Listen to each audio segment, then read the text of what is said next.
방송에서 제공하는 투자 정보는 투자 판단에 대한 조언입니다. 방송에서 제공하는 주식의 가치, 가격 상승 및 가격 하락에 대해서는 방송사에서 보장하지 않습니다. 안녕하세요. 2부로 다시 찾아왔습니다. 톡스타 2부. 오늘은 화요일이니까요. 썰톡 훈남 세 분들이 여러분들이 기다리고 있습니다. 역시나 벌써부터 별톡방이 시끌시끌한데요. 잠시 뒤에 확인을 해보도록 할 거고요. 저희 1부에서 역시나 전화문자 별톡방으로 궁금증 접수를 받았는데요. 2부도 똑같은 번호 활짝 열어두고 있고요. 톡스타 별톡방 같은 경우에는 카카오톡 오픈 채팅방 검색창에 톡스타 별톡방 6글자를 검색해서 무료 입장하시면 되겠습니다. 지금 시각이 9시를 막 넘어서고 있네요. 17초, 18초 막 넘어가고 있는데요. 1부에서 제가 퀴즈를 내드렸었는데 2부에서 힌트 드린다고 약속드렸죠? 화면으로 퀴즈부터 보고 가겠습니다. 오늘의 퀴즈입니다. 경제 올림픽으로도 불리는 국제회의로 매해 스위스에서 개최되는 세계 경제 포럼을 일컫는 말을 찾아주시면 되겠습니다. 1번 미디어 포럼, 2번 다보스 포럼, 3번 센 리더스 포럼. 정답을 아시는 분들은 샵 0082번으로 문자를 남겨주시면 되겠고요. 힌트 먼저 드릴게요. 여러분들께서 이 포럼을 다 보시면 좋을 것 같아요. 그쵸? 저도 보고 싶고 이 세계 경제 포럼을 스위스에서 개최된다고 하는데 스위스 참 가보고 싶은 곳 중에 한 곳인데요. 다 보시면 좋겠습니다. 자, 정답 아시는 분들 샵 0082번으로 문자 남겨주시기 바라겠고요. 다 보셨으면 좋겠어요. 저도 함께 우리 톡스타 시청자분들과 함께 가고 싶네요. 정답을 아시는 분들 샵 0082번으로 문자 주시면 추첨을 통해서 5분께 우리 스타분들의 유료 방송 일주일 무료 체험권을 선물로 드리고 있으니까요. 방송 시청하시면서 정답 이거다 생각하실 때는 바로 문자로 넣어주시면 되겠습니다. 자, 그리고 정답 보내주시기 전에 저희가 중복 당첨자분을 위해서 우선은 최근에 당첨된 분들 중에는 좀 정답을 추첨자를 좀 제한을 해드리고 있습니다. 최근에 한 3주 동안에는 정답 중복 추첨자를 제외하고 추첨을 해드린다는 점 좀 참고를 하시면서 보내주시면 좋을 것 같아요. 참고해 주시기 바라겠고요. 지금 이 시간 톡스타 별톡방에서는 어떤 이야기들이 오고 가는지 별톡방부터 보고 가도록 하겠습니다. 열어볼게요. 역시나 화요일은 와, 정말 2부에서도 별톡방이 시끄럽네요. 보겠습니다.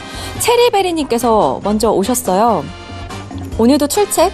날씨가 여전히 춥네요. 감기 조심하시고 모두 성투하자고요. 리치님의 재치 있는 썰.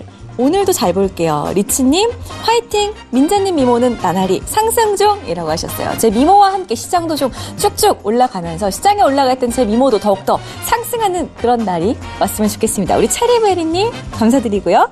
대박마님 오늘이 별톡방 시끌시끌한 날이죠. 팬들 많이 보유하신 스타님들 출연하시는 날이라 리치님 덕에 마음 편히 투자하면서 공부합니다. 리치님 방송에서 인사말 하실 때 한 번만 해주시면 안 되나요?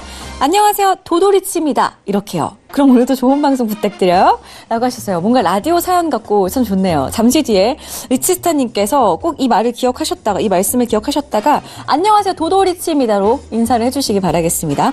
자, 옥돌님 오셨고요. 체리베리님과 코코님도 오셨네요. 반갑습니다. 여기서 이러시면 안 돼요. 대박만님. 핫한 화요일 9시 출석합니다. 1시간이 짧게 느껴지곤 하는데 오늘도 후딱 지나가 버리는 건 아니겠죠? 이쁜 민재님, 리치님 오늘도 응원합니다. 라고 하셨어요. 코코님 감사합니다. 역시나 화요일이 1시간 2부가 참 짧게 느껴진다는 거 우리 시청자분들께서도 스타분들과 같은 마음이신 것 같아요. 오늘 그래도 또 알찬 내용들 2019년 유망 업종 분석에 대해서 또 이어지는 시간 가져볼 거니까요. 많은 정보들 가득 얻어가시기를 바라겠습니다. 두리번님도 나타나셨고요. 투자의비님도 오셨네요. 반갑습니다. 항상 이렇게 밤 늦게까지 고생하시는데 건강 잘 챙기세요 라고 하시네요. 너무너무 감사드립니다. 역시나 화요일마다 오시는 스텔라님도 오셨고요. 구아뽀님 안녕하세요 민트님 스파이더님 보러 왔어요 라고 하셨어요. 구아뽀님 1부에서도 출석해 주셨던데 2부에서 또 이렇게 글을 남겨주셨네요. 고맙습니다. 구아뽀님 그렇다면 잠시 뒤에 스파이더스타님 보여드리도록 할게요. 자, 오늘 이렇게 지금 계속해서 셧다운이 장기화되고 있는데요. 세 분의 스타분들과 함께 해외 시장 이슈와 함께 국내 시장 이슈까지 모두 다뤄보는 시간 가져보도록 하겠습니다. 여러분들의 궁금증 해결 역시나 저희가 도와드릴 거고요. 판단은 시청자분들의 몫이라는 점만 기억하시면서 시청해 주시기 바라겠습니다. 지금 바로 시작할게요. 썰톡. 재테크의 새로운 패러다임. 톡스타 오픈. 주식, 해외 선물, 가상화폐까지 모든 투자를 한눈에. 톡스타 이용 방법이 궁금하다면 검색창에 톡스타를 검색, 톡스타 홈페이지에 접속, 회원 가입 후 원하는 스타를 선택하면 준비 끝! 언제 어디서든 원하는 정보를 무료로 상담받으세요. 생활 속의 재테크 톡스타. 지금 바로 접속하세요.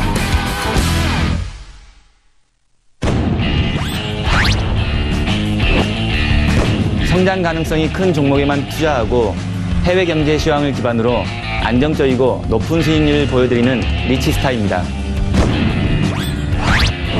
스파이더 차트로 추세의 맥점을 잡는다. 차트 분석의 최강자 스파이더 스타입니다.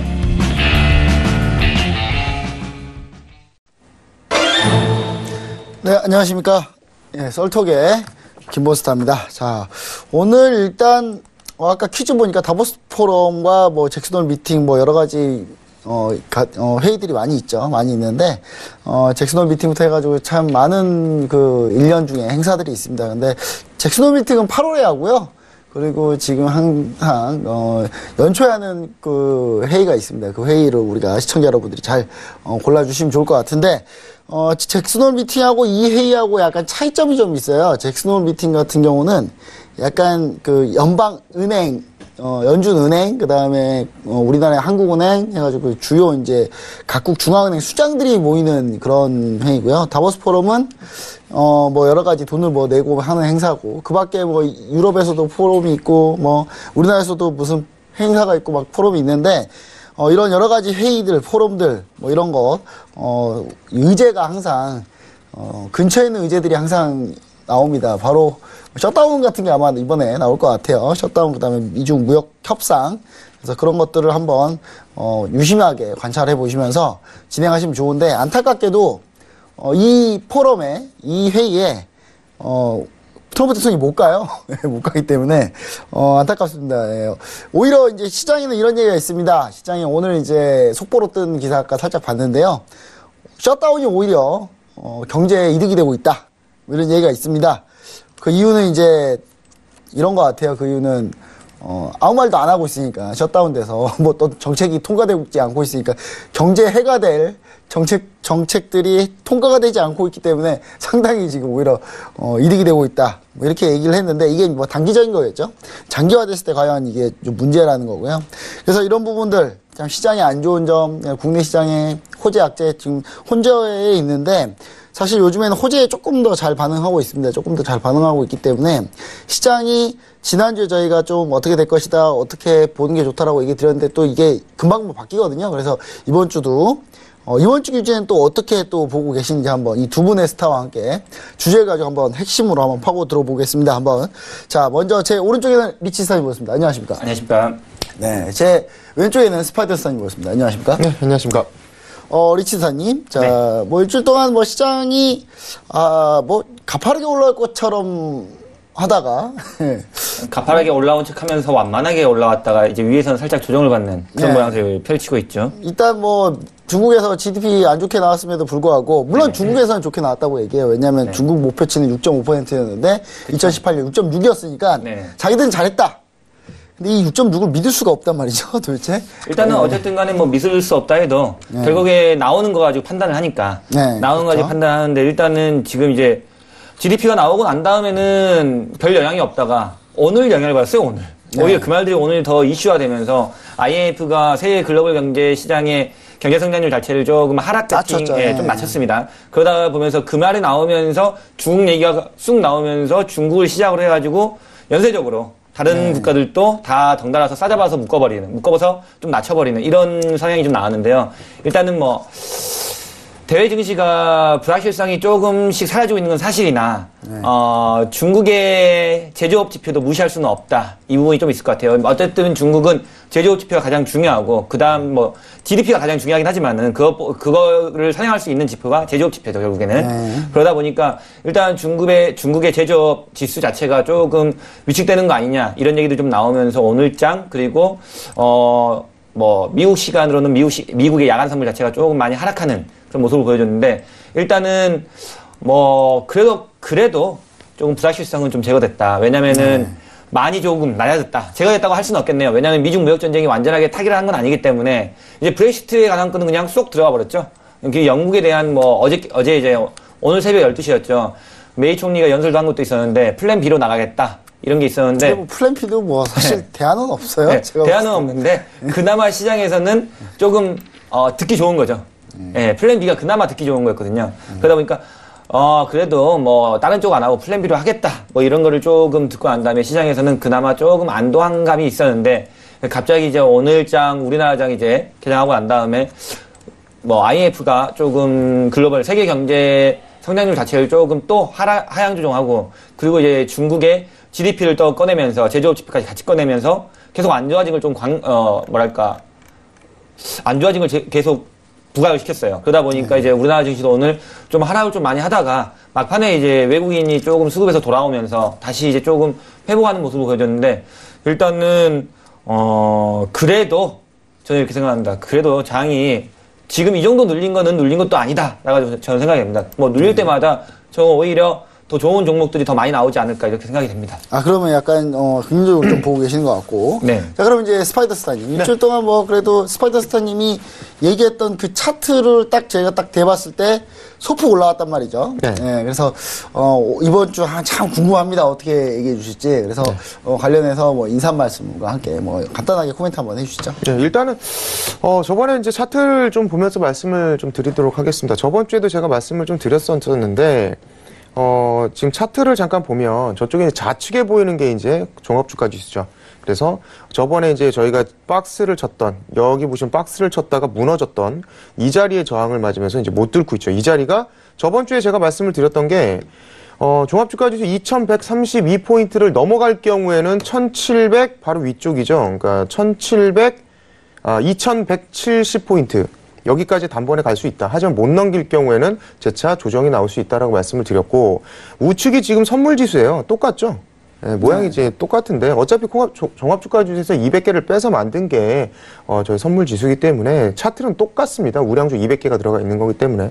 그러니까 지금 종합주가지수로 빠진다고 한다면 2132포인트를 넘겨서 종가가 형성이 돼야 2170포인트를 가는 거고 못 넘길 경우에는 다시 이제 재차 하락인데 선물지수 같은 경우에는 276.50포인트를 넘겨야 매수 쪽으로 계속 대응이 가능한 상황이거든요. 나스닥 지수 같은 경우에도 잠깐 보여드린다고 한다면 나스닥도 지금 추세선을 살짝 돌파를 했어요. 그래서 아주 살짝. 네, 살짝 돌파를 했는데 일단은 매물대, 구름대 안쪽으로 아직 들어가 있는 건 아니기 때문에 제가 봤을 때는 이번 주 좀 중요하다 말씀을 드렸는데 나스닥 살짝 눌리면서 같이 지금 눌리는 상황인 거고 항생도 마찬가지로 항생도 오늘 좀 굉장히 좀 많이 눌렸습니다. 그래서 저는 그렇게 생각합니다. 만약에 종합주가지수 아까 말씀드린 대로 2130포인트 이 자리를 넘겨서 종가가 형성이 된다라고 한다면 제가 봤을 때는 일단은 긍정적으로 상방적으로 좀 계속 저도 선물을 매수 쪽으로만 대응을 좀 할 거고 우량 종목들을 이제 계속 추천을 드릴 건데 선물을 하시는 분들도 마찬가지입니다. 딱 한 가지 체크 포인트만 하시면 돼요. 일단은 276.50포인트가 넘어가기 전까지는 좀 중장기로 롱포 쪽으로 저희가 매수 쪽으로 대응하는 건 좀 어렵다라고 보여지고 만약에 일단은 짧게만 치시고 만약에 276.50이 넘어가서 종가가 형성된다. 그럼 그때부터는 주구장창 매수 쪽으로만 대응을 하시면 괜찮겠다. 근데 일단은 포인트 자체를 종합주가지수가 2132포인트를 일단 일봉상으로는 종가 형성이 돼야 된다. 이 부분을 체크하시고 가셔야 될 것 같습니다. 네, 알겠습니다. 일단 뭐 간단하게 코멘트 한번 들어봤는데 구체적으로 한번 전략도 한번 같이 한번 들어가 보도록 하겠습니다. 자, 일단은 사실 뭐 시장이 잘 가다가 사실 오늘에 대한 기대가 좀 많았는데 어쩔 수 없이 이제 어제가 미국장이 휴장이었기 때문에 오늘 약간 안개 쓰이긴 했습니다만은 오늘 또 올라가면 좀 괜찮지 않을까 뭐 그렇게 좀 생각을 했었는데 오늘 이제 못 올라간 이유 중에 이제 좀 특별한 이슈가 하나 있었습니다. 특별한 이슈 중에 하나가 이제 미국이 갑자기 장중에 자꾸 이제 트럼프 대통령이 이제 자고 있을 때는 그렇게 많은 일이 벌어지지 않아요. 근데 일어날 때부터가 항상 문제인 것 같아요. 일단 일어나자마자 뭐 누구 시켰든지 시킨 것 같긴 한데 캐나다에 연기되어 있는 CFO를 미국으로 보내라. 네, 하이 CFO를 보내라. 이렇게 하면서 이거 협상이 잘 되는 것 같다가 뭐 이거 또 이상한 거야? 뭐 이런 얘기들이 좀 퍼지기 시작하면서 이제 일본장, 네. 중국장까지 같이 이제 밀리게 됐는데 일단 중요한 거는 국내 증시가 일단 대응할 전략이 좀 필요한 것 같습니다. 왜냐하면 기존에 우리가 2100이 뚫어서 올라가느냐 마느냐가 상당히 중요한데 2100은 일단 올라탔단 말이죠. 그럼 이 다음이 중요한 거고요. 그 다음에 이제 셧다운의 악재, 뭐 일각에서는 이것도 호재라고 하지만 뭐 장기화되면 악재이지 않겠습니까? 그리고 무역 협상이 난항이 될 수도 있다. 뭐 이런 얘기들이 자꾸 막 나오고 있기 때문에 제가 봤을 때는 이제 이런 느낌도 있습니다. 사실 난항이라서 이렇게 지수가 떨어진 게 아니라 지수는 살짝 조정받고 싶은데 이유 핑계에 찾을 게 없어가지고 이유가 필요한 것뿐이었죠. 네, 핑계 좀 찾아보려고 막 이것저것 막 갖다 붙이고 있어요. 그래서 오늘 같은 경우도 그런 거죠. 오늘 북한에 비밀 핵기지가 있다. 아주 딱 나왔죠. 예. 근데 작년 11월달에 이미 나온 거죠. 예, 나온 거 이 미국은 작년 8월부터 이미 알고 있었다고 했던 거를 또 재탕 3탕에서 또 오래 먹었어요. 또 이제 그런 것들이 자꾸 이제 필요해서 누군가가 필요해서 이런 걸 자꾸 끄집어내는 것 같은데 과연 이게 이제 뉴욕 증시가 어떻게 흔들릴지 그리고 지금 현재가 바로 실적 시즌이지 않습니까? 그래서 실적 시즌 어떻게 좀 보고 계시는지 해가 전체로 종합 전략을 한번 지수 전략 한번 들어보도록 하겠습니다. 먼저 리치스탄이 네. 일단 국내 증시 2,100 올라서 탔고요. 예, 뭐 쉽게 깨질 것 같진 않은데 오늘 밑꼬리 나는 거 보니까. 네네. 예, 그래도 주간 전략을 한번 세워보는 게 중요할 것 같고 그다음에 그렇죠. 나스닥 같은 경우도 마찬가지고 크루드오일도 마찬가지지만 현재 지금 올라갔다가 좀 살짝 밀린 형국이란 말이죠. 여기서 이게 과연 건전한 아름다운 나중에 지나고 와서 1, 2주 뒤에 한 3, 4주 뒤에 지나가서 딱 차트를 봤는데 이때는 아름다운 조정이었어. 네. 였을까? 아니면 이때 늦지 않았을 때 이때 던졌어야 되는데 이런 상황일까요? 아니면 그냥 그저 그런 박스일까요? 이 부분에 대해서 한번 물어보도록 하겠습니다. 너무 어려운 질문을 하신 것 같은데요. 일단은 아름다운 조정이다. 세상에 아름다운 조정이 어디 있습니까? 조정은 다 조정이지. 가끔 저는 아름다울 때가 있더라고요. 아름다운 눌림. 네, 알겠습니다. 근데 일단은 이게 이제 이건 거겠죠. 이제 단기 조정을 받느냐 아니면은 눌림으로 끝나느냐. 이건데 눌림하고 조정은 좀 다른 거죠. 눌림은 이제 인위적으로 좀 시장이 너무 과하게 하락을 했기 때문에, 과하게 상승했기 때문에 눌림이 필요한 거죠. 인위적인 눌림인 거고, 조정은 이제 시장이 이제 더 이상 올라갈 팩트가 없기 때문에, 이유가 없는 거죠. 더 이상 더 상승할 이유가 없기 때문에, 아무래도 다시 재차 바닥으로 내려가는 모습을 찍는 게 이제 조정이라고 할 수가 있는데, 자, 일단은 차트를 한번 좀 보도록 하겠습니다. 업종 차트 보죠. 일단 코스피 지수로 봤을 때는, 근데 일단은 이게 중요합니다. 일단은 코스피 지수 같은 경우는 위로 올라가도 당연히 저항대가 많이 몰려 있는 건 사실이에요. 하지만 이제 아래에서도 강한 지지선이 있는 것도 사실이라는 거. 아래에서 올라온 지지선이 이미 두 개가 굉장히 강력하게 인정이 되고 있기 때문에 제가 봤을 때는 조정을 받는다 하더라도 우리가 위가 정확히 어디까지 올라갔다 내려올지 이거는 못 맞히겠습니다만은 아래쪽 하단 지지선은 정확히 어느 정도 예측은 할 수 있겠다라는 정도의 포인트는 나오는 것 같습니다. 그리고 현재 일단은 코스피 지수가 오늘 종가가 2117포인트로 끝났는데요. 일단은 이번에 이렇게 상단을 올라타면서 지지선이 하나 더 발생을 했습니다. 지지선이 하나 더 발생한 게 여기죠. 2088자리. 네. 네. 이 자리에 2088자리가 올라올 때 조금 많이 부딪혔던 자리다 보니까 내려올 때는 2088의 지지를 조금 나타낼 수 있는 그런 모양새가 될 수가 있다. 이렇게 생각하시면 될 것 같아요. 그래서 단기적으로는 2088까지는 내려올 수도 있다. 이 정도 내려오는 거는 조정이라고 보기엔 약간 어렵습니다. 조정이라고 보기엔 좀 애매하고 눌림이라고 보는 게 맞죠. 인위적인 눌림이었다. 어떻게든 시장은 떨어지고 난 다음에 뉴스가 나와요. 어디에도 이유는 필요하니까. 떨어지는 데 대해서 이유가 필요하니까. 하지만은 일단은 저는 아직도 그렇게 생각합니다. 저가로 내려갈수록 당연히 이전의 저가가 1984, 1985 이 자리였는데요. 그 자리에 내려간다면은 현금 비중은 진짜 조금만 남겨놓고 나머지는 다 주식을 하는 사람이라면 그렇게 대응한 게 전 맞다고 생각되고요. 그리고 이제 해외 글로벌 증시를 좀 살펴봐야 될 필요가 있는데요. 일단은, 미국 셧다운, 그리고 중국의 경기도나, 그리고 중국의 제조업 지표와 하향 조정 이런 거 여러 가지들이 있는데 미국의 셧다운은 솔직히 이제 이미 지금 나온 지 지금 몇 주 됐지 않습니까? 몇 주 됐고 이미 지금 셧다운 중인 건데 미국의 셧다운은 세계 글로벌 경제에 크게 악영향을 미치지는 않습니다. 솔직히. 나올 때는 당연히 악영향을 미치죠. 나올 때는 당연히 악영향을 미치는데 그렇다고 뭐 어떤 뉴스에서 나온 것처럼 뭐 오히려 긍정적이다. 이건 아니죠. 긍정적인 건 아니고요. 제가 봤을 때는 이것도 안 좋은 건 안 좋은 건데 글로벌 증시에 미치는 영향 자체가 그렇게 크지는 않다는 겁니다. 그렇다면은 세계 글로벌 증시의 결국에 가장 중요한 요인을 하는 거는 아직도 미중 무역 전쟁.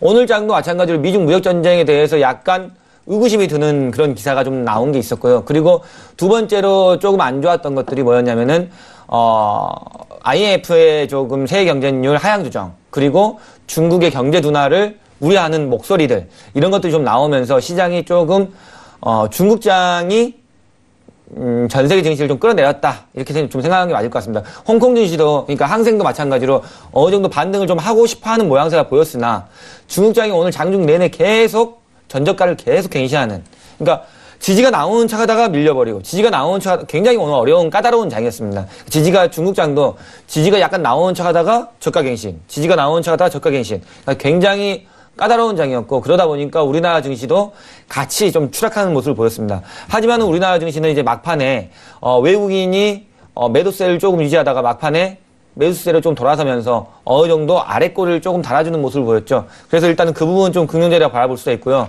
일단 선물 지수로 따졌을 때는 단기적으로는 275자리를 좀 회복하는 게 가장 좋은 수급을 조금 만들 수 있을 것 같은데, 일단은 내일 장이 뭐 오늘 글로벌 증시가 어떻게 끝나는지가 뭐 좀 중요하긴 할 것 같습니다. 일단 해외 차트 한번 좀 보시면 알겠지만은, 이전에 제가 설명을 드렸었죠. 자, 해외 차트 일단 다우 증시부터 보면 아시겠지만은, 이거는 이제 선물이 아니라 이제 그냥 일반 그 지수입니다. 지수 차트인데요. 다우 같은 경우도 보시면 알겠지만은 상단 지금 추세선 이 자리가 돌파가 돼야 결국에 하락한 것들을 어느 정도 대부분 만회하는 그런 모양새가 나오는데, 아직 다우 증시 같은 경우는 그 부분을 좀 도달하지 못했고 아직 조금 남았습니다. 근데 나스닥하고 S&P 같은 경우는 보시면 알겠지만 전 거기에 지금 걸려 있어요. 여기 보시면 알겠지만은 이게 지금 S&P 차트인데요. S&P 차트가 지금 굉장히 중요한, 어쨌든 지난주에도 중요한 자리, 지난주에는 지지가 나올 수 있는 자리에서 지지가 나왔어야 되는 자리였고, 그리고 오늘 같은 경우는 이제 여기서 돌파가 일어날 수 있는지 없는지가 좀 굉장히 중요한 날이라고 할 수가 있겠죠. 그리고 나스닥도 마찬가지로 지금 보시면 알겠지만은 강한 저항선, 이제 이 부분이 강한 지지선이었던 만큼 이 부분이 이제 강한 저항선으로 작용을 하는 거죠. 이 부분에서 밀린다면은 다시 뭐 나스닥 같은 경우는 다시 뭐 7,000포인트 아래로 떨어지는, 그리고 S&P 같은 경우는 다시금 2,600포인트 아래로 떨어지는 그런 그림이 나올 수 있는 그런 장이라고 좀 보면 될 것 같습니다.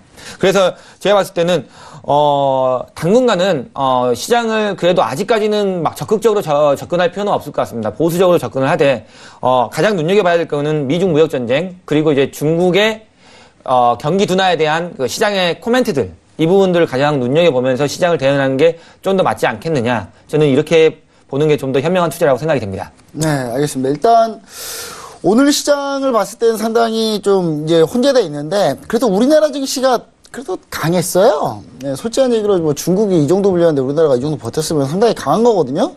네, 상당히 강했는데, 그건 스파이더스타니. 네. 자, 요즘에 이제 우리나라 증시 강한 이유들을 좀 보니까 삼성전자, SK하이닉스가 외국인이 정말 좋아해요, 요즘에. 네. 그렇게 안 좋아하다가 이제 와서 엄청 좋아합니다. 근데 오늘 약간 좀 특이했던 점이, 삼성전자가 그동안 엄청나게 외국인 매수하다가 반등을 했죠. 그래서 저점 바닥에 반등했는데 오늘 매수량 확 줄였어요. 확 줄였는데 그게 어디로 갔나 봤더니 또 SK하이닉스 붙었어요. 그래서 일단 요즘 요즘 주식장은 이렇습니다. 요즘 주식장은 테마 종목 아니면 대형주 딱 이 두 개 가고 중간에 아무도 안 가요.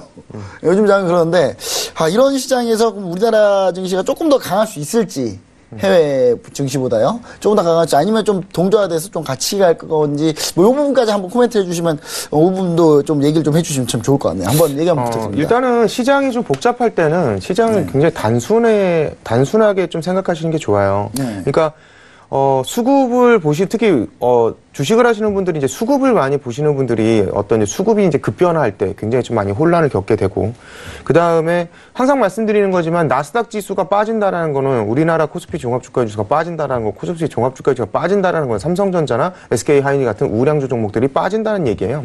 그렇다라고 한다면 이렇게 시장이 굉장히 좀 불안하고 좀 약간 어려우실 때는 차트상으로 답을 찾는 방법밖에 없어요. 그러니까 캔들이라고 하는 거는 제가 차트를 잠깐 좀 보여드리겠지만 캔들에서는 일단은 어떤 이제 신호를 보내줘요.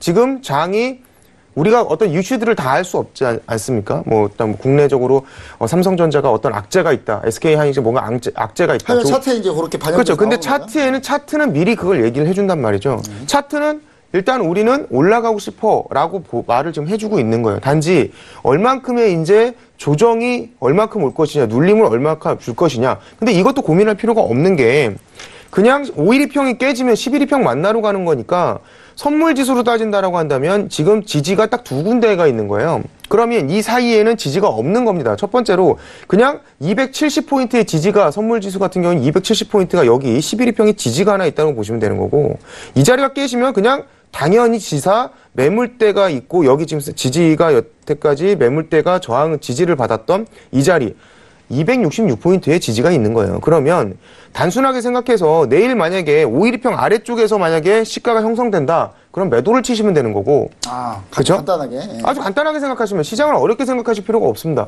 5일이평 아래쪽에서 시작하면 5일이평에 넘어가면 매수 쪽으로 가면 되는 거고 만약에 5일이평 아래쪽에서 시작하면은 그냥 매도를 치시면 되는 거고 목표가 자체는 270까지 그냥 하방으로 보시면 되는 거예요. 그리고 만약에 270포인트가 깨진다라고 한다면 266포인트까지 그냥 다시 한번 빠진다라고 생각하면 되는 거거든요. 그러면 지지는 5일이평 깨지면 11일평 가는 거고 11일평 깨지면 21일평 간다. 단순하게 이 사이에는 딱 하나 그냥 지지 저항이 없다. 단순하게 그렇게 생각하시는 게 마음이 편합니다. 자, 반대로 종합지수 같은 경우에는 지금 아까도 말씀드렸듯이 2132포인트가 만약에 양봉이 떠가지고 이런 식으로 종가가 형성이 된다. 양봉이 떠서 만약 이런 식으로 2132포인트가 넘어가서 종가가 형성된다? 그러면 2170포인트까지 그냥 다이렉트로 가는 거니까 우량 종목 매수하시면 돼요. 선물지수 매수하시면 되는 거고. 막말로 여기서 2177포인트가 돌파가 된다? 그러면 고점과 고점을 연결했을 때 추세 상단의 지지 저항을 갖다가 지금 보시면 여기에 지금 저항선이 하나 있고 여기에 저항선이 하나 있고 이렇게 계속 저항을 맞으면서 밀렸던 이 상단선을 갖다 만나러 가는 거니까 대충 한 2200포인트. 얼마나 이제 빨리 올라오고 맞냐에 따라서 틀리겠지만 가겠죠. 가서 여기를 못 뚫으면 그때 만약에 못 둔다 그럼 매도를 치면 되는 것이고 만약 이 자리를 둔다 그럼 그때부터는 계속 매수 쪽만 보시면 되는 거예요. 그때는 정말 장이 살아났다라고 이제는 안심할 수 있어. 눌려도 추세를 깼기 때문에. 그렇죠. 추세를 이제 돌파해 버린다라고 하면 만약에 얘가 올라와서 여기를 막고 전 이 자리가 매도 자리라고 생각을 해요. 일단 매도는 쳐야 돼. 예, 매도는 한번 칠 거예요. 매도는 무조건 뚫리면 뭐 손절 처리하면 되는 거니까 그 다음부터 매수로 그냥 갈아타면 되는 스위칭하면 되는 거니까. 하지만 이렇게 눌렸을 때 이제 얼마나 눌렸다가 가냐가 관건이겠지만 일단 여기서는 매도를 기다릴 거고요. 매도를 칠 겁니다. 그래서 일단은 첫 번째는 2132포인트의 종합주가지수가 여기 1차 저항선을 돌파를 하느냐 관건이고요. 돌파해준다라고 한다면 2177포인트까지 그냥 가져가시면 되겠습니다. 만약에 2177포인트가 돌파가 됐을 경우에는 아까 말씀드렸던 이 추세의 저항 라인이 이쪽 올라왔을 때 2200포인트 정도 될 것 같은데 한번 선을 한번 나중에 그어보세요. 코스피 종합주가들 켜서 추세의 고점 라인을 한번 선을 그어보시면 라인이 하나 생기는데 과연 이 라인을 돌파할 것이냐는 그러니까 지금은 이걸 생각할 필요가 없어요. 왜? 아직 1차 저항도 못 들었거든. 그러면 살짝이라도 2130포인트를 뚫면 그때 이제 2170포인트까지만 생각하시고 여기에서 또 저항을 맞을 수 있기 때문에 만약 뚫리면 그때는 이 이제 추세 저항 만나러 가는 거니까 매수 쪽으로 가져가면 되고 오면 매도 한번 쳐보고 뚫리면 그냥 가는 거니까 이렇게 해서 올라가는 거고 2300포인트 가는데 2400포인트 가는 거니까 그때는 매수 쪽으로 가져가시면 된다라는 거죠. 그러니까 시장을 너무 복잡하게 생각할 필요가 없습니다. 그냥 저항선이 뚫리면 그 다음 저항선이 뚫리면 그 다음 저항. 근데 문제는 어디가 저항이냐는 기초적인 상식은 알고 가시라는 얘기죠. 그렇죠. 예. 선물도 마찬가지입니다. 그냥 저항이 뚫리면 그 다음 저항을 보면 되는 거고 그 다음 저항이 뚫리면 그 다음 저항을 보면 됩니다. 저항을 맞고 밀릴 경우에는 그 아래쪽에 있는 지지만 보면 되니까 결론적으로는 지금 시장이 앞으로 한 달 후에 어떻게 될 거니까 두 달 후에 어떻게 될까 이런 얘기는 자체는 아무 쓰잘데기 없는 얘기예요. 당장 일주일 그다음에 내일이나 모레 것만 2, 3일 것만 시황 분석을 하면 된다는 얘기지. 그래서 지금 저는 시장을 이럴 때일수록 단순하게 생각해라 이렇게 좀 말씀을 드리고 싶습니다. 네, 알겠습니다. 일단 일단 주요 지지 저항 라인을 좀 파악을 해야 될 텐데 일단 그 주요 지지 저항 라인을 1차적으로만 달성하고 나서 그 다음에 판단해보자. 왜냐하면 요즘 시장이 뭐 추세적으로 쭉 나온 시장이 아니기 때문에 그렇죠. 왔다 갔다만 죽어라 하고 있는 시장이기 때문에 그런 이제 얘기를 좀 드린 것 같습니다. 일단 뭐 전체적으로 시장 이슈는 한번 이렇게까지 한번 정리를 해보시고요. 단기적인 주간 전략 한번 잘 같이 세워 보셨으면 좋을 것 같습니다. 뭐 부족하신 부분들은요 스파이더 스타님 그다음 리치스타님 톡방에 들어가셔서 문의해 보시면 좋을 것 같습니다. 자 그럼 이제 업종 대전망 2019년. 아, 이거 오래 합니다. 오래 하는데요. 네, 업종을 유망 섹터는 3주째입니다, 지금. 3주째인가요? 네, 유망 섹터는 과연 어디? 예. 일단 어딘지 확 먼저 얘기하기 전에 우리가 하나하나씩 보고 있는데 일단 지난번에 했던 거 한번 볼게요. 지난번에 했던 게 저희가 지금 이제 유가 하락 수혜주 해가지고 유가 상승해가지고 지금 이제 오늘 조선 기자재주 한번 진행해 보려고 하고 있는데 최근에 지금 수주를 우리나라 조선소들이 싹쓸이하고 있습니다. 지금 현재 중국이 수주가 지금 최악이에요. 지금 중국 최근에 나온 기사로 보면은 중국하고 일본은 이번 조선 수주 2019년 대전에서 밀리면 결국 망할 것이다, 전부 다 조선이. 네, 그렇습니다. 한국은 국권을 지킬 것이다라는 뭐 그런 예상까지도 지금 나오고 있는 상태인데 지금 최근에 연초에 수주 분위기가 좋습니다. 조선 쪽이요. 근데 이 유가 관련된 종목들이 좀 민감한 것 같아요. 최근에 유가가 좀 올라오면서 조선 수주가 좀 나오기 시작했고 반면에 이제 항공하고 운수화학 이쪽도 상당히 좀 지금 유가에 민감한 종목들인데 특히 뭐 석유화학 같은 경우는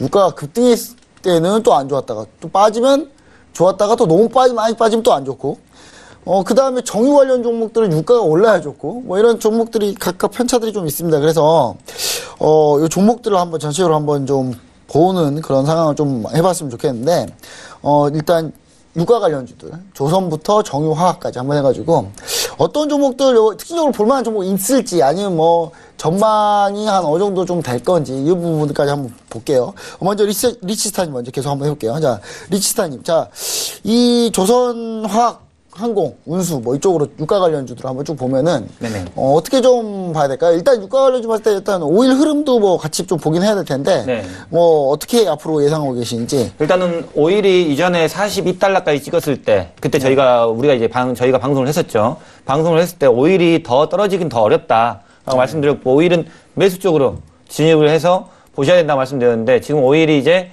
어제 54달러까지 찍고 54달러까지 오늘 이제 다시 뭐 53달러 살짝 깨는 이런 그림이 좀 나오고 있는데요. 그만큼 이제 지금 유가적으로는 이제 오일에 있어서 단기적으로는 지금 악재가 별로 없습니다. 최근에 얼마 전에 이제 뭐 석유를 기름을 훔치려다가 대형 뭐 불이 좀 나고 뭐 이런 것들도 있었는데 우리나라가 아니니 다른 나라에서.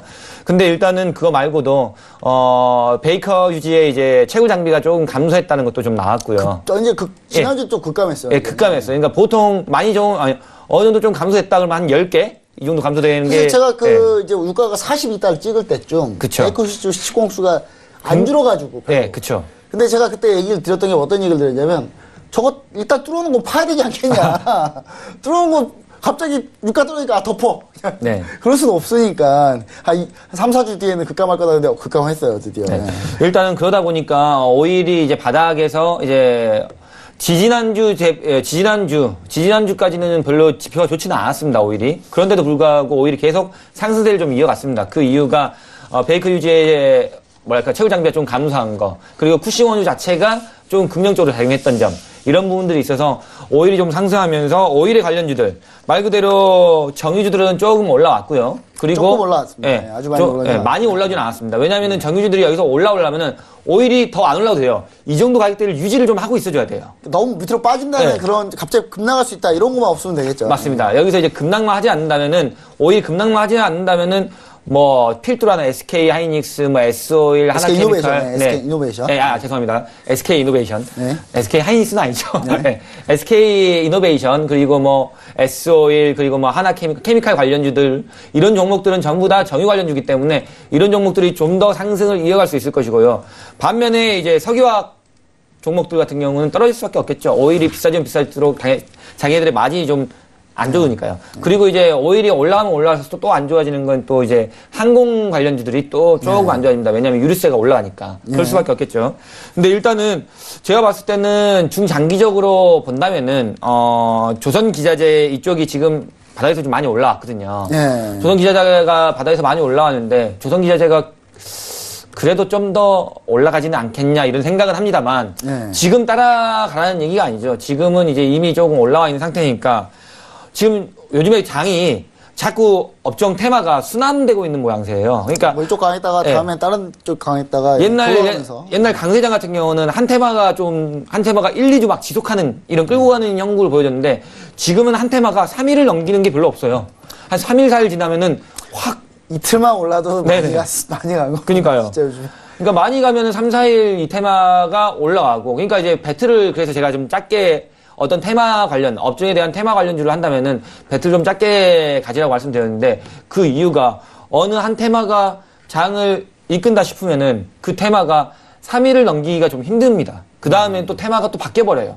이런 식으로 장이 움직이기 때문에 일단은 오일 가격대가 더 무너지지, 그러니까 $50 이하로 무너지지 않는 그림만 나온다면은 정유 관련주를 조금 눈여겨보시면 좋을 것 같고요. 정유 관련주. 그리고 조선하고 조선기자재주가 조금 눌림이 조금 더 들어온다면은 조선기자재주도 나빠 보이지 않습니다. 왜냐하면 수주가 계속 늘어나고 있는 건 사실이니까요. 우리나라가 전 세계 수주를 좀 싹쓸이하고 있는 게 없지 않아 있습니다. 그렇기 때문에 향후 유가가 어떻게 되겠느냐 이렇게 물어보신다면은 저는 향후 유가가 그래도 지금 가격대보다는 훨씬 더 올라가지 않겠느냐. 아, 올라갈 수 있다? 네. 지금 가격대보다는 훨씬 더 올라가지 조금 더 균형적일 수 있겠네요. 이쪽 네네. 그 업종들이. 아무래도 좀 더 올라가지 않겠느냐 이렇게 생각하기 때문에 거기에 관련돼도 굉장히 많습니다. 뭐 정유 관련주부터 해가지고 뭐 조선 기자재도 있고 그리고 마찬가지로 이제 뭐 그 해외에서 이제 플랜트를 건설하고 이런 쪽도 많이 있죠. 플랜트도 네. 잘 될 가능성이 있죠. 네, 왜냐면은 당연히 새 장비를 많이 도입하고 새로운 것들을 많이 짓기 때문에요. 그렇기 때문에 이런 쪽을 조금 눈여겨보면 될 것 같습니다. 그래서 뭐 삼성 엔지니어링도 있고 SAP도 있고 뭐 여러 가지 종목들이 있는데요. 일단은 종목들이 요즘에는 테마가 오랫동안 이끌지 않는다는 거. 이 점은 조금 생각하시면서 정말 오랫동안 끌고 갈 수 있는 올라갈 때 들어가면 안 되겠네요. 그렇죠. 올라갈 때는 들어가시면 안 돼요. 누누이 말씀드리지만 눌릴 때 바닥을 잘 확인해서 들어가는 거. 그래야 수익률도 크게 나온다는 거. 이 부분을 조금 생각하시면서 들어가시는 게 제일 좋을 것 같습니다. 네, 제가 그 얘기를 듣고 제가 지금 12월부터 네. 12월도 아니고 한 11월 중순부터 제가 현대중공업 가지고 쭉 차트를 계속 봤어요. 현대중공업이요. 예, 네네. 3일 연속 양봉 나온 날이 딱 한 번밖에 없네요. 아. 3일을 이틀까지 나왔어요. 이틀까지. 아. 이틀까지는 밥을 먹도록 몇 번 나오긴 했는데 3일 연속 간 적이 없네요. 한 그러네요. 번도. 현대중공업이 그러네요. 12월부터 쭉 세봤더니 언제냐면 네네. 이건 심지어 밀렸는데 양봉 나온 거예요. 이것도 네. 12월 24일, 26일, 26일, 7일 요렇게. 그것도 26일은 살짝 밀렸고 네. 살짝 밀린 거고. 그래도 주가는 그래도 항상 눌림을 주고 있어요. 이 종목은 계속 상승 중에 있는데. 눌리고 가다가 눌리고. 뭐 약간 네, 이런 가다가 눌리고 하는데. 고점에서 물리면 못 버틸 수도 있겠네요. 네, 고점에서 눌려버리면 이제 못 버티는 거죠. 고점에서 고점에서 사는 것만큼 가장 안 좋은 매매는 하시면 안 되겠죠. 네, 그래서 최근 추세는 좀 없다라는 부분, 이런 부분 좀 얘기를 좀 했던 것 같습니다. 네네. 자, 그럼 스파이더스타님. 유가가, 지금 유가에 대한 고민이 많아요. 근데, 저는 약간 유가가 지금 리치타임의 의견은 약간 비슷합니다. 좀 이 형보다는 레벨이 좀 올라야 된다. 왜냐하면 제가 오일 급락할 때, 돈 주변 지인하고 10억 준비하고 있다. 이런 얘기 했잖아요. 네, 천연가스하고 같이, 네. 같이 들어갔는데, 이제 오일이 드디어 평단가에 왔습니다. 드디어. 예, 천연가스 수익을 많이 냈어요. 한 80% 정도 냈고, 그 다음에 이제 드디어 오일이 이제 평단가에 왔어요. 손실이었다가.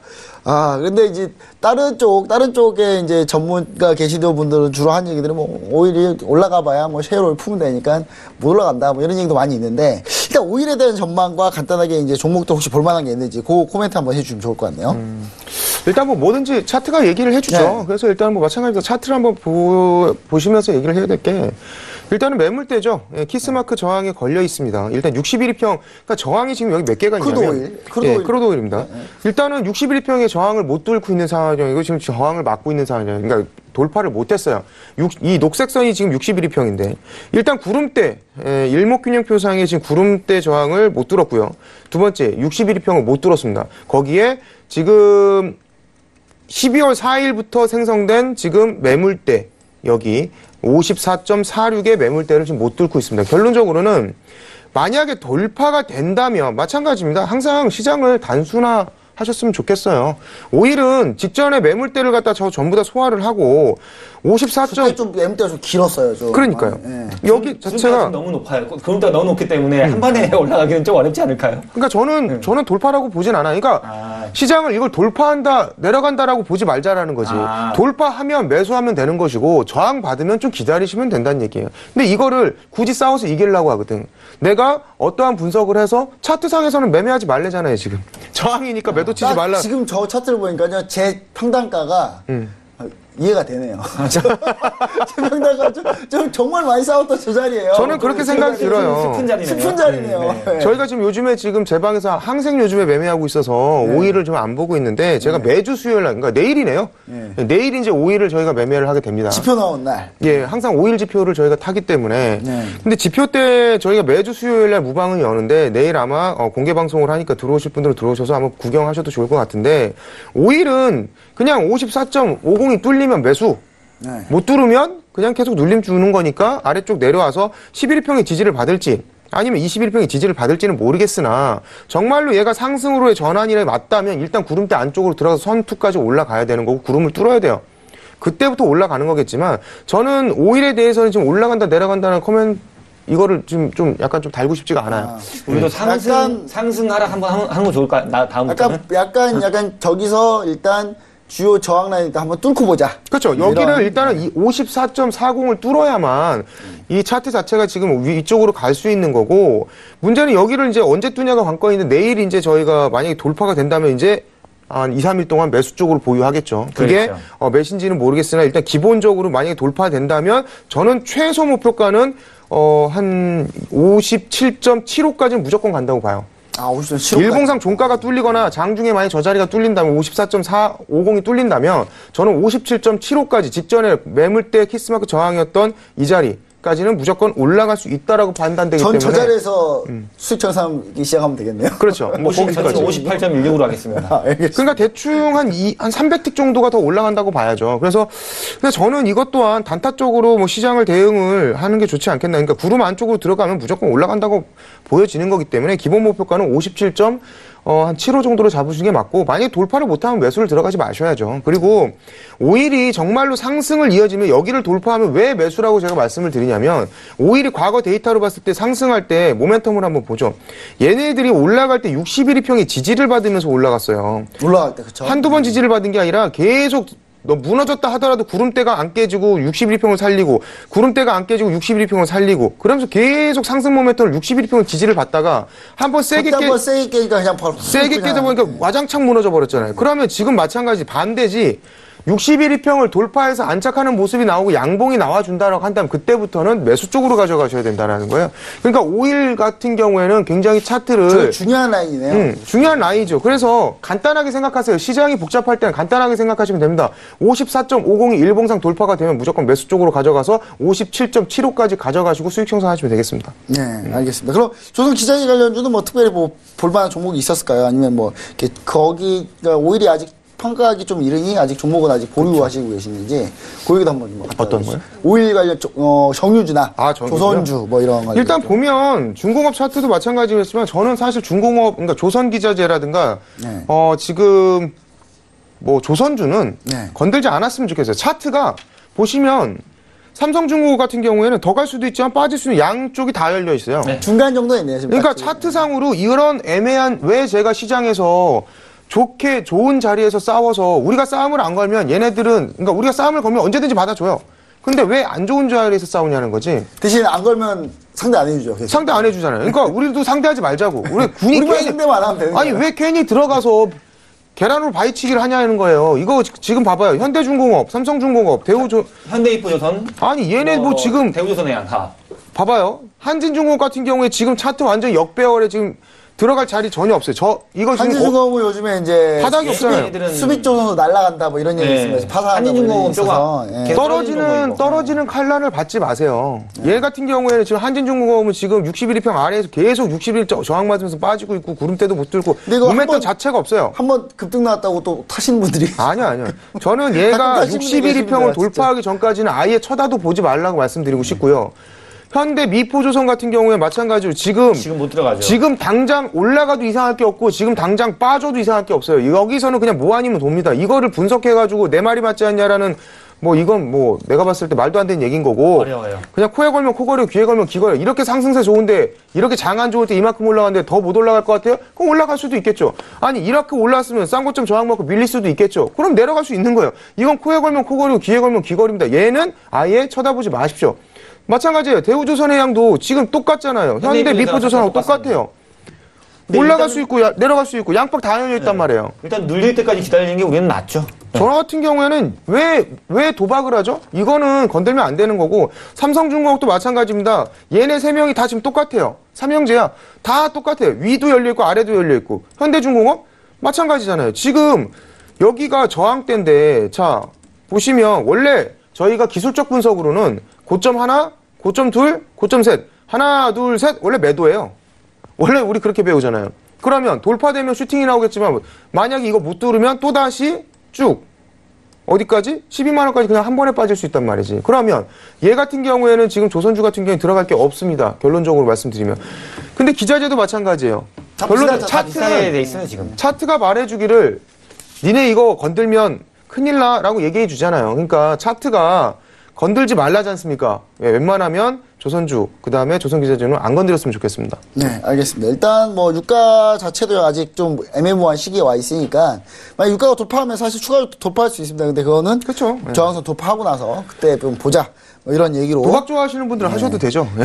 그런 얘기를 지금 한번 이번에 들어보도록 도박을 좋아해도 하겠습니다. 따라가면 안 되죠. 아, 저는 별로 안 좋아해요. 저는 그럼 이런 빨리 거는 진행을 안 하면 그 저는 근데 이런 스타일은 아니에요. 저는 안 건드는 스타일. 작가님들이 화를 내기 때문에 네, CG 다 만들어놨는데 좀 진행 안 하면 뒤에 네. 안 아, 하면 그래요? 뭐라 하기 때문에 파이브지. 한번 빠르게 가보시죠. 한번 오늘 보니까 해보도록 시간 부족할 것 같은데요. 뭐. 네, 부족해요. 제가 제가 빨리 부족한데 끝내겠습니다. 최대한 빨리 한번 해보겠습니다. 자, 5G 및 통신 장비로 바로 넘어가 보도록 할게요. 자, 조선 관련주도 해봤으니까 일단 5G 통신 장비. 자, 연초에 뜨거웠습니다. 엄청 뜨겁게 막 5G 종목들 다 달렸어요. 근데 이게 웬걸. 예, 시간 걸리고 오래 걸리고 그 다음에 CES 확인해 보니까 5G 얘기는 많은데 특별히 상용화될 만한 건 많이 없고 그러면서 약간 지쳐가고 있는 약간 그런 시기입니다. 지금 뭐 일단 텔레콤 관련주들은 뭐 가다가 좀 말았고요. 그 다음에 아직 5G 관련주 중에 약간 5G 내에서도 약간 바뀌는 건 좀 있어요. 뭐냐면 삼성전자 향이냐 화웨이 향이냐 다른 향이냐에 따라서 화웨이 향 종목들은 좀 많이 밀렸고 그쵸. 삼성전자 향들은 좀 급등 나온 그런 상황인데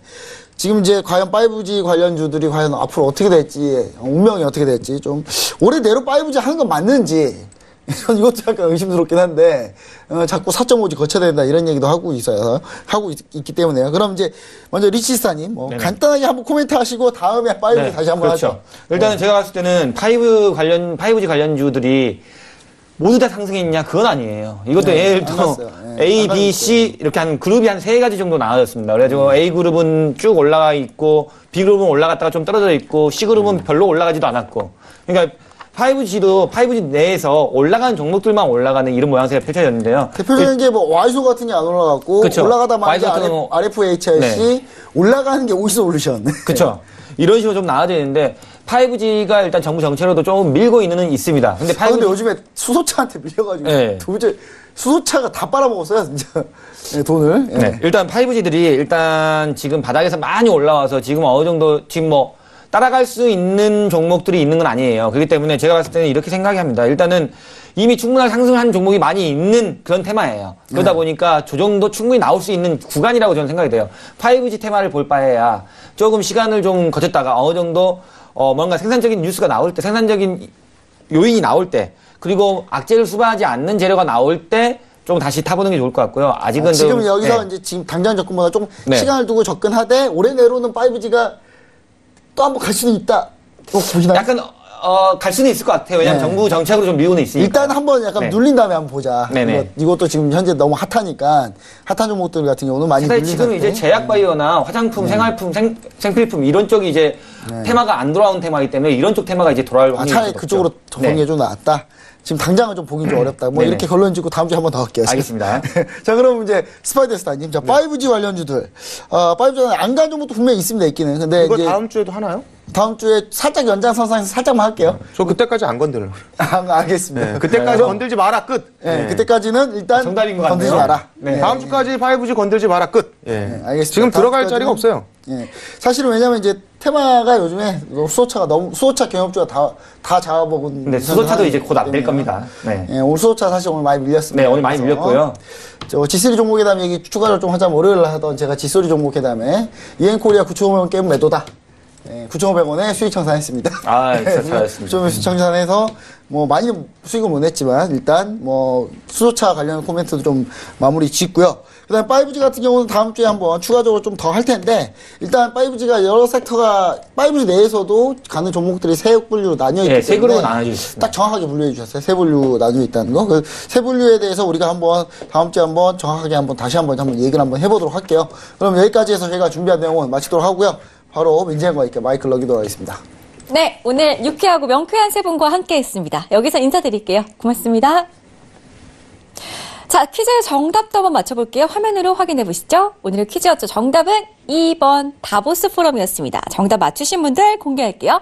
0959님, 2340님, 7799님, 3560님, 7441님까지 5분 진심으로 축하드리고요. 선물 꼭 챙겨가시기 바랄게요. 자, 저희 방송 여기서 마칩니다. 내일 밤 8시에 다시 돌아오도록 하겠습니다. 시청해주신 여러분 고맙습니다.